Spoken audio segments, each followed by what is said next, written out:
Welcome back. Tensions are back on the rise between the U.S. and Iran, and so are U.S. gas prices. In fact, according to AAA, since May, gas prices had their biggest overnight jump heading into today. And this comes after President Trump said a ceasefire with Iran is over. Tonight, Karen Kafa reports. The U.S. military said it hit 90 targets along Iran's coastline early Thursday, while Iran said it targeted U.S. military bases in Kuwait and Bahrain, after President Donald Trump on Wednesday said the ceasefire between the two countries is over.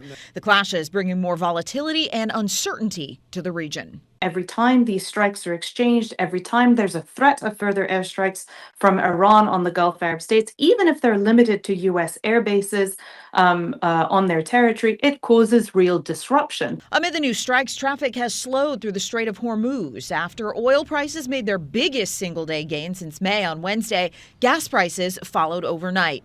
AAA says the average U.S. gas price surged 5 cents a gallon to nearly $3.85 Thursday, the biggest one-day gain in more than 2 months. A 5-cent overnight jump is something to watch, but because crude oil remains in the $70 barrel range, that is a bit of comforting news because we haven't seen crude oil spike into the 80s or 90s or even above $100. Thursday oil prices retreated, with some observers doubtful the conflict will make a broad, full-scale re-escalation. We'll have to see how Iran plays their role. But again, the economy is in such dire straits. I don't see them really having that much time to get back into a full-time war with the United States. Sources say mediator countries were working Thursday to bring the U.S. and Iran back to the negotiating table. In Washington, I'm Karen Kafa.